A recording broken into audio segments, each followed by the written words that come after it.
Terima kasih Dr. Andreas Tameliala yang saya hormati, senior di AKK, bagian Kesmas yang cukup senior sekali ini. Sudah malang melintang cukup lama namanya Dr. Andre. Terima kasih.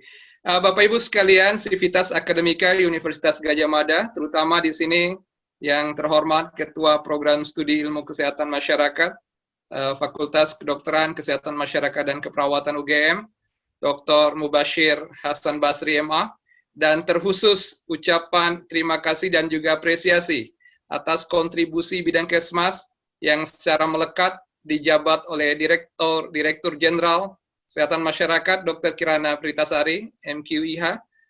Terima kasih Bu, ini sudah menjadi awalan yang baik tadi yang sudah disampaikan. Saya juga menyampaikan ucapan terima kasih sudah satu forum dengan para pembicara juga dan narasumber lain yang akan turut menyampaikan pandangan-pandangannya. Izinkan saya untuk share screen ini terkait dengan materi paparan, Dr. Andre. Silakan, Pak. Baik, teman-teman sekalian, para mahasiswa dan Sivitas Akademika UGM yang saya muliakan, ada topik yang menarik yang diamanatkan kepada saya terkait dengan dampak COVID-19 terhadap kesehatan masyarakat dan peran Kesmas itu sendiri dalam adaptasi kebiasaan baru. Saya membawa tagline kebiasaan baru ini sebagai sebuah norma baru, perilaku baru, dan budaya baru, atau new norm, new behavior, and new culture.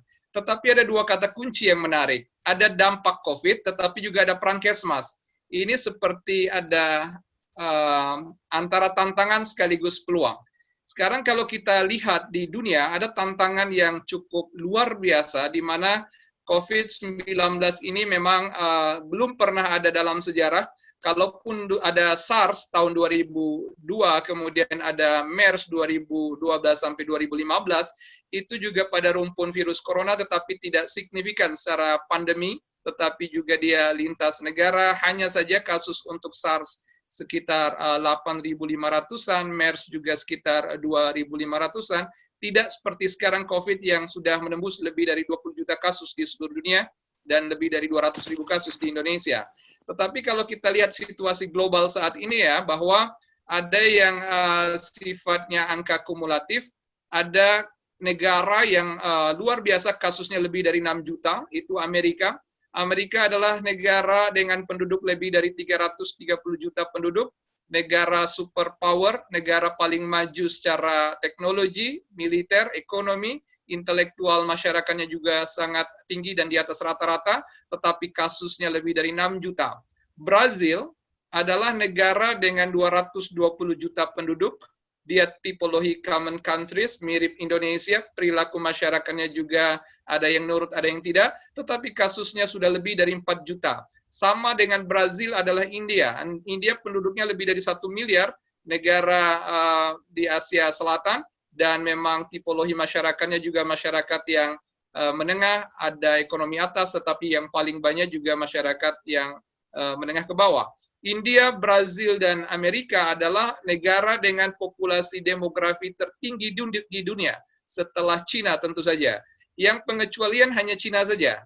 Nah, adapun urutan keempat di atas Brazil secara penduduk adalah kita, Indonesia, di mana negara kita menyumbang kurang lebih 267 juta penduduk secara demografi, tetapi sekarang kita kalau dibandingkan dengan negara-negara yang saya sebut tadi, tidak terlalu menonjol pada case sampai pada bulan ke-7 ya, masuk bulan ke-7 COVID di Indonesia saat ini, tetapi perlahan tapi pasti angkanya betul-betul linear. Kalau kita lihat grafik negara lain, Amerika, ada lonjakan yang signifikan secara grafik, angka kumulatif konfirmasinya, oleh karena testing mereka, capacity detection mereka atau detection rate mereka memang sangat tinggi dan terus ditingkatkan. India juga sama, belakangan India sangat signifikan karena kapasitas testingnya juga naik. Brazil awalnya cuek, jadi sampai pada bulan ke-5 COVID ada di Brazil, itu mereka tidak tinggi kapasitas testing, tetapi belakangan ketika masuk bulan ke-6 juga, langsung meledak di atas 4 juta secara kumulatif. Indonesia flat betul ya, tidak terlalu flat, tapi juga tidak terlalu signifikan. Karena capacity testing kita berubah setiap 3 bulan.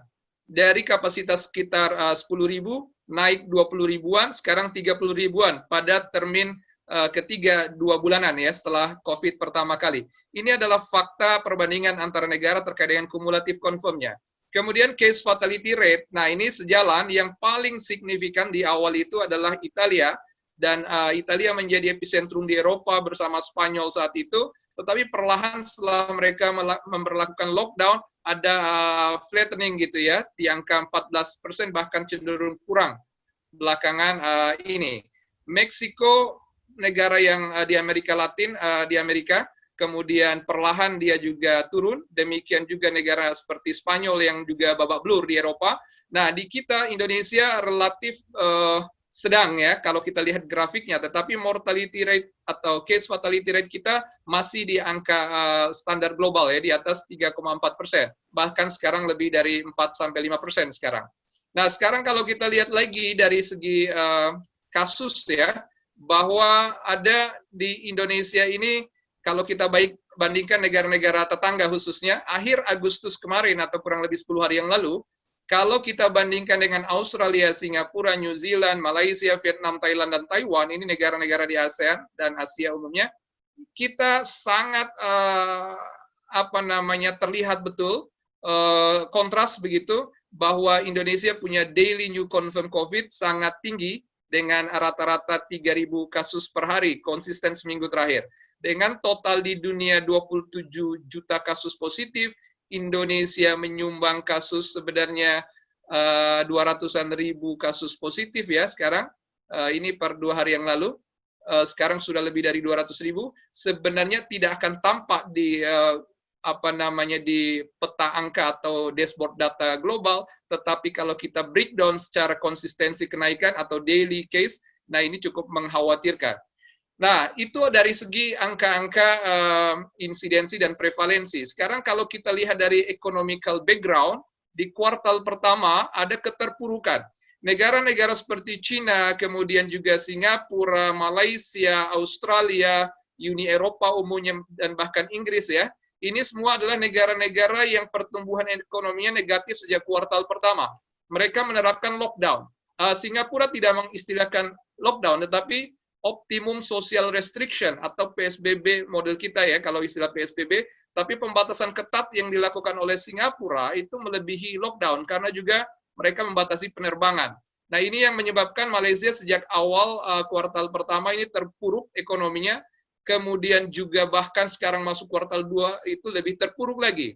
Di Indonesia kita masih di 2,89% persisnya untuk pertumbuhan ekonomi kuartal pertama, atau kita kumulatifkan sekitar 3%, tetapi kalau kita lihat pada kuartal kedua, asumsi-asumsi yang pertumbuhan ekonomi dari GDP dan lain-lain, ini semuanya akselerasi negatif.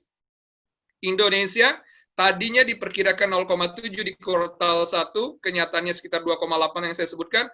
Sekarang sebenarnya kita di angka min 5,3 ya. Kuartal kedua laporan resmi dari Kementerian Keuangan, tapi prediksi secara forecasting datanya min 6,9.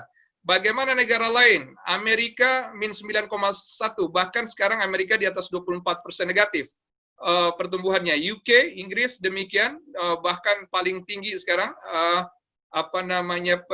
pelambatan ekonominya negatif. Italia, kemudian Prancis, Australia, semuanya negatif. Jadi negara-negara populer di dunia dengan kebijakan yang cukup ketat dengan arus utamaan kesehatan ini memang punya konsekuensi ekonomi. Ini semua problem yang menyeluruh.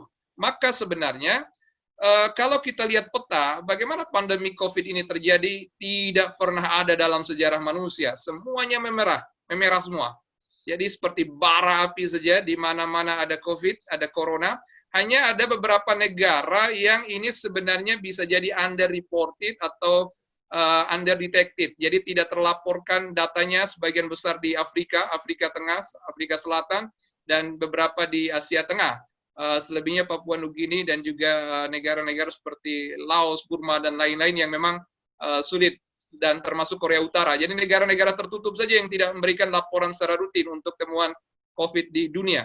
Tetapi bagaimana dan siapa yang berdaya hadapi COVID kalau begitu? Bayangkan masyarakat kita, tempat kerja kita, rumah tangga kita babak belur dalam tanda kutip. Mungkin kita harus apresiasi khusus pada wanita, kaum ibu, adalah garda yang luar biasa melawan COVID sekarang, menjadi superwoman, berperan sebagai pengasuh, berperan sebagai ibu rumah tangga, mengatur anggaran, tetapi juga sekarang menjadi guru untuk anak-anaknya. Luar biasa. Inilah yang menyebabkan Indonesia juga, apakah kita ini betul-betul terpuruk atau tidak, karena sesungguhnya kita memiliki ibu dan wanita-wanita tangguh di Indonesia. Nah, sekarang kita masuk pada realitas keindonesiaan kita. Bagaimana dashboard data dari Satuan Tugas Percepatan Penanganan COVID-19 di Indonesia, ini sebenarnya seperti yang sudah dijabarkan oleh Bu Kirana tadi, bahwa sesungguhnya Indonesia ini sangat variatif. Antar daerah ini kalau kita zonasikan secara warna, ada yang berwarna merah, orange, kuning, dan hijau. Hanya saja menurut kami dari perspektif kesehatan masyarakat, tidak ada gunanya untuk zonasi warna peta epidemiologis pada level provinsi. Yang paling tepat itu operasionalisasi pada level kabupaten kota. 514 kabupaten kota di Indonesia, 90%-nya sudah terpapar COVID, dan ini menjadi tantangan besar dikala demografi, topografi, dan geografi kita sangat berbeda satu sama lain. 2/3 sumber daya kita ada di Pulau Jawa, sepertiganya ada di Jabodetabek, dan bayangkan hanya sepertiga yang beredar di seluruh Indonesia, baik dari aspek human resources, facilities, dan supporting facilities. Nah, ini tantangan kita. Tetapi yang menarik begini, Bapak Ibu sekalian, mahasiswa dan sivitas akademika, bahwa ada kenaikan kasus itu yang konsisten sekarang di angka 3.000 kasus per hari gitu ya, kurang lebih. Nah, di mana ini berkaitan dengan spesimen capacity testing kita yang memang sangat berbeda. Kalau kita lihat di sini dengan angka kenaikan 3.000, itu ada dari hasil pemeriksaan spesimen kurang lebih 27.979 spesimen. Dan memang naik turun di angka-angka seperti ini. Padahal menurut WHO ini testing kita ini harusnya 1/1000 penduduk.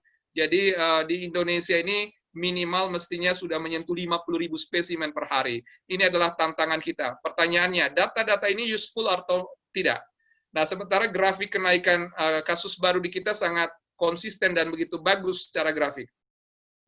Yang ingin saya sampaikan para mahasiswa yang berbahagia, PCR yang menjadi golden method testing untuk virus corona ini, sebenarnya dia mewakili sensitivitas 66-73%. Ada potensi error dalam pemeriksaan PCR. Apalagi PCR ini kalau kita cek data, nanti saya sampaikan, bahwa ada yang menggunakan real-time PCR masih kombinasi manual, ada yang sudah melakukan tes cepat molekular. Ini juga menentukan adanya sensitivitas yang berbeda, ada pelibatan manusia atau ahli sebagai analis utama, tetapi juga ada proses yang sudah dibantu oleh mesin melalui alat periksa lab. Intinya, dengan adanya kasus yang sudah diumumkan rutin, itu semacam iceberg fenomena, atau fenomena gunung es yang kita temukan 200.000 kasus per hari ini, itu hanya bongkahan kerucut di atas permukaan air, di mana bongkahan terbesar di bawah permukaan itu jauh lebih besar yang memang beresiko. Sesungguhnya pendekatan kesehatan masyarakat dan epidemiologis itu harus mampu memprediksi bongkahan di bawah ini. Jadi predictable or not, karena di sini adalah probable to case, ini bongkahan besar. Pendekatan kesehatan masyarakat itu arti pentingnya adalah mengestimasi resiko ini. Kalau kita tidak mampu memitigasi, mengestimasi resiko, maka sulit kita mengandalkan pelayanan kesehatan kita di lapangan. Tetapi tantangan terbesar di Indonesia adalah capacities and capabilities. Tadi saya menyampaikan, ini data 23 Juli, jadi kurang lebih 1 bulan lebih yang lalu, kemudian ini data 30 Agustus, sekitar 1 bulan lebih kemudiannya. Kalau kita lihat spesimen dan spesimen, ada peningkatan di sini untuk pemeriksaannya, pemeriksaan spesimen. Tetapi kalau kita lihat kenaikan kasus di sini, 1.900 kasus lebih besar, di sini 1.300 kasus lebih kecil dari sebelumnya. Yang menarik kalau kita lihat data, ini juga dari data yang sama dari gugus tugas, saat kita lakukan uji pada tanggal 23 Juli, sebenarnya kapasitas lab kita itu sama, 320 lab yang operasional, dengan 70% diantaranya adalah RT-PCR, kombinasi manual, hanya sekitar 30% yang tes cepat molekuler. Ini sama jumlahnya. Tetapi kapasitas spesimen yang tanggal 30 seharusnya lebih besar. 25.000 pemeriksaan spesimen, 23 Juli 27.000, tetapi di sini juga ada jumlah orang yang diperiksa per hari malah lebih kecil, sekitar 11.000. Di sini adalah 13.000. Nah, maka kalau kita lihat positif rate pada 23 Juli 12,3%, di sini 13,4%, ini tetap saja di bulan Agustus positif rate-nya lebih besar, walaupun sebenarnya subjek yang dianalisis lebih kecil daripada 23 Juli. Hal ini menunjukkan tentu saja bahwa jumlah testing itu bukan ukuran, tapi positif rate inilah yang menentukan. Di mana kalau kita lihat positif rate ini 13,4%, jauh di atas standar WHO yang harian itu maksimal di angka 5%. Ini tantangan yang luar biasa. Apakah ini berguna bagi perspektif kesehatan masyarakat? Dan ini sangat menentukan langkah kita dan strategi kita ke depan. Bapak Ibu sekalian, mahasiswa dan sivitas akademika yang saya hormati, sesungguhnya mikroorganisme penyebab penyakit itu tidak hanya virus atau SARS-CoV-2 virus corona ini. Kita punya segudang problem yang disebabkan oleh cacing, bakteri, virus jamur, dan protozoa. Ada kasus-kasus taeniasis, tuberkulosis, HIV/AIDS, aspergillosis, malaria yang masih mengancam kehidupan kita, bagian dari penyakit menular dan cukup berbahaya. Jadi ketika kita fokus dengan COVID, maka ada implikasi kesehatan lain yang lost control yang kita hadapi, dan ini bisa menjadi semacam bom waktu ketika kesehatan masyarakat tidak berdaya. Lantas bagaimana solusi dari semua ini? Selama ini yang sudah dilakukan, apalagi yang sudah dikuatkan oleh Dirjen Kesmas tadi, Bu Kirana mengatakan ada upaya promosi yang luar biasa, akseleratif dilakukan sekarang untuk memutus mata rantai penyebaran penyakit ini. Tetapi sesungguhnya pola hidup bersih dan sehat ini yang menjadi andalan kesehatan masyarakat, apakah hanya ini urusan kesehatan masyarakat? Itu pertanyaan yang prinsipal. Apakah kesehatan masyarakat hanya urusan promosi? Bagaimana mencuci tangan, lingkungan bersih, pakaian, dan juga kedisiplinan? Sesungguhnya jauh lebih besar dari hal itu. Saya ingin membuka wawasan sedikit buat kita semua bahwa public health challenges, tantangan di bidang kesehatan masyarakat itu sungguh luar biasa. Kita bicara ketidakpastian sekarang, uncertainty. Ada data penyakit yang kita belum mampu mengestimasi real. Ini yang saya sebut tadi, antara real cases versus database atau dashboard data. Nah, ini menjadi tantangan ketika kita belum mampu mendeteksi secara utuh dan prediksi dengan baik.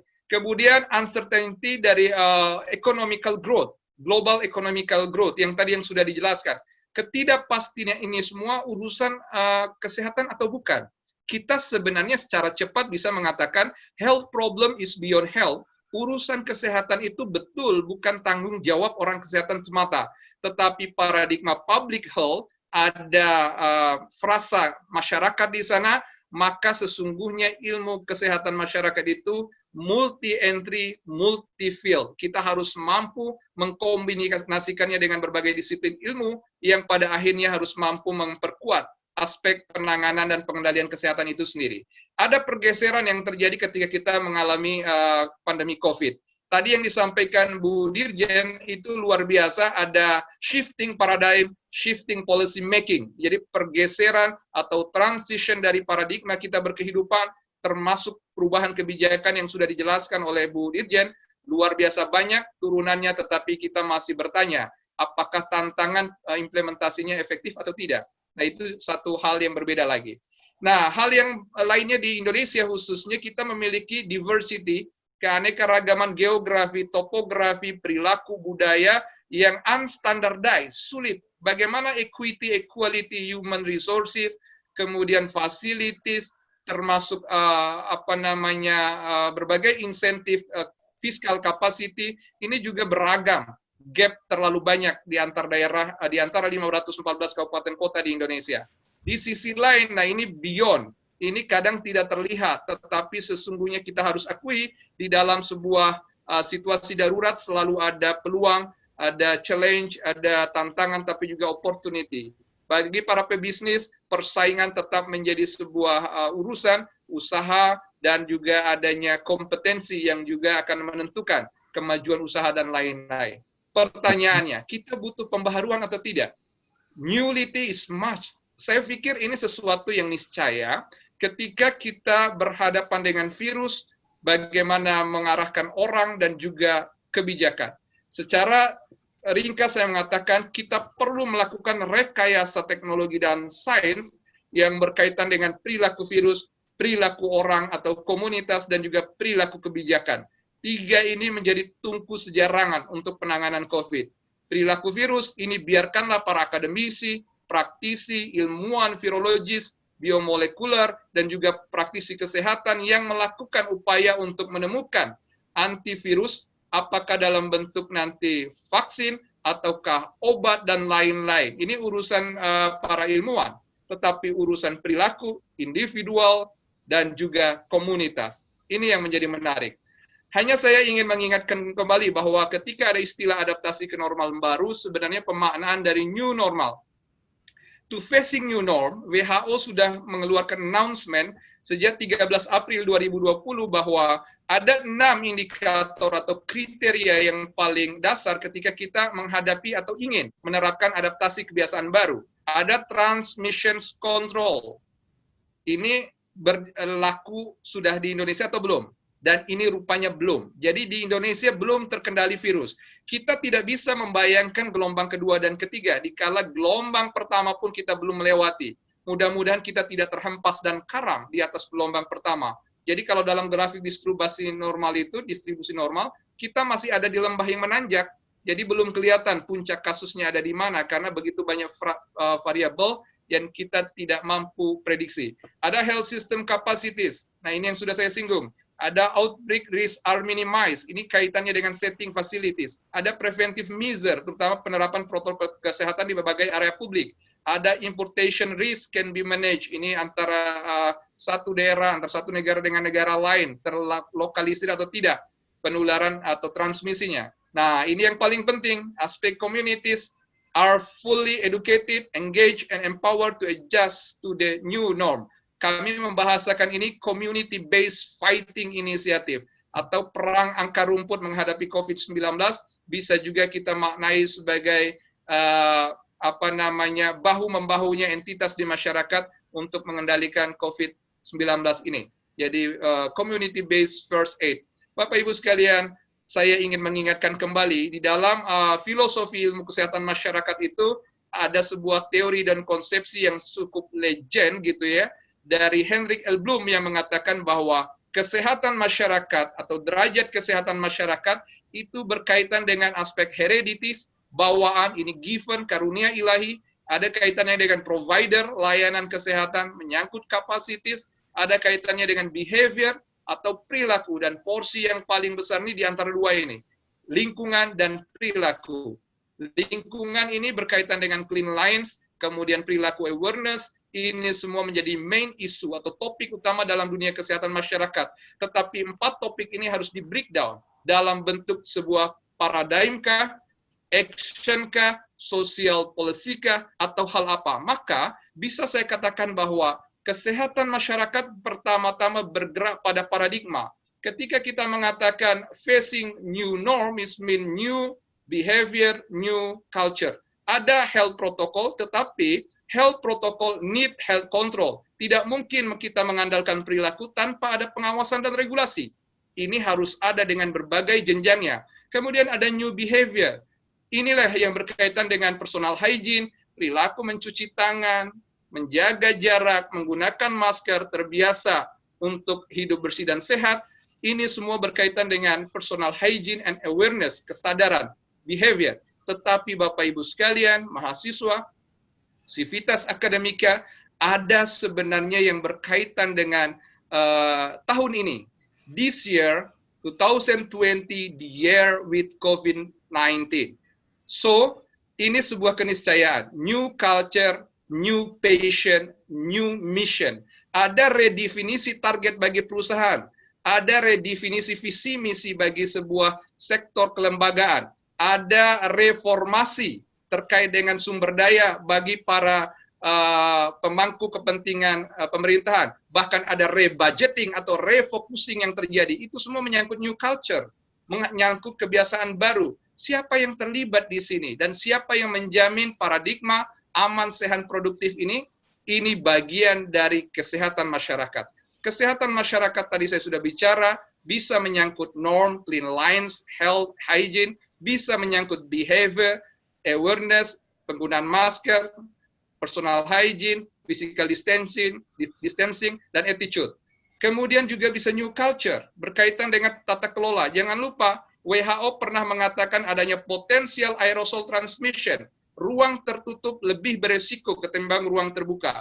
Maka aktivitas di dalam ruang tertutup harus memperhatikan bagaimana building and surrounding area, bagaimana room and facilities, alur dan sirkulasi udara, suhu, tekanan, dan juga pencahayaan menjadi sangat penting.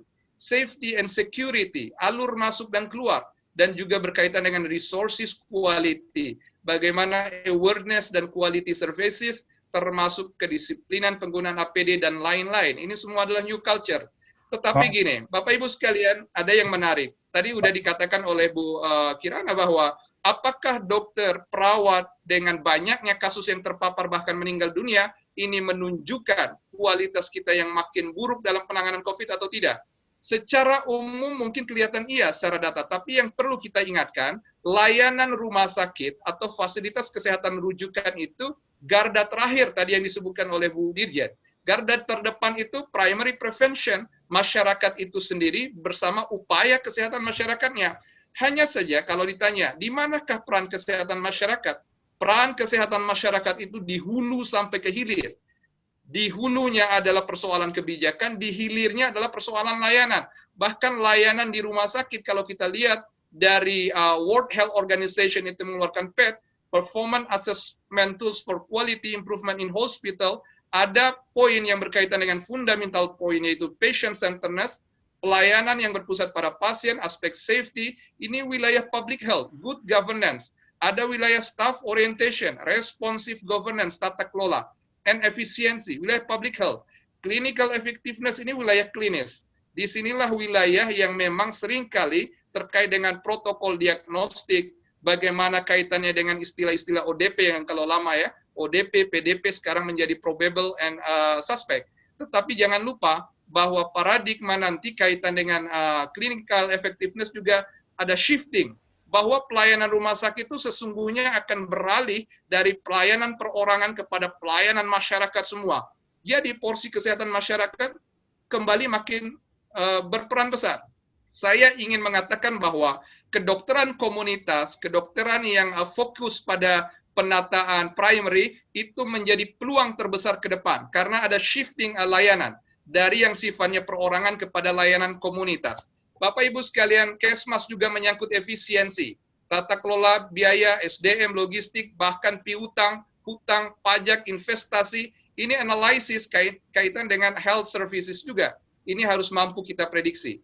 Kemudian bagaimana Kesmas merancang sebuah kebijakan and strategi, dan ini menjadi tantangan ketika ada undang-undang karantinaan kesehatan, undang-undang kesehatan, ada peraturan pemerintah pengganti undang-undang, dan turunan-turunan yang lain yang harus disinergikan. Kunci dari kebijakan penanganan COVID. Maaf, waktunya 1 menit lagi, Pak. Ya. Baik, terima kasih. Kunci dari penanganan COVID itu adalah sinergi ke atas dan harmonis ke samping. Antar pemerintah daerah dan pemerintah pusat harus sinergi, antar pemerintah daerah dengan lingkungan daerah lain sekitarnya harus harmonis. Maka keharmonisan ini harus dijamin oleh Kesmas.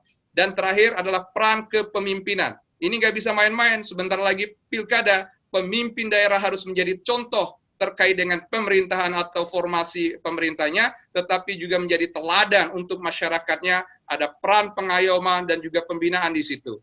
Maka Kesmas juga menyangkut sosial budaya, ada shifting behavior tadi, yang ingin kita katakan juga bahwa secara strategi Kesmas adalah solusi, strategi to allocate healthcare resources and open communication policy. Saya pikir itu, mohon maaf agak panjang memang, tetapi ruang ini ruang yang penuh kehormatan untuk menyampaikan betapa pentingnya paradigma kesehatan untuk meningkatkan kesadaran, kesabaran, daya tahan menghadapi COVID. Terima kasih Pak Andre, terima kasih Sivitas Akademika UGM.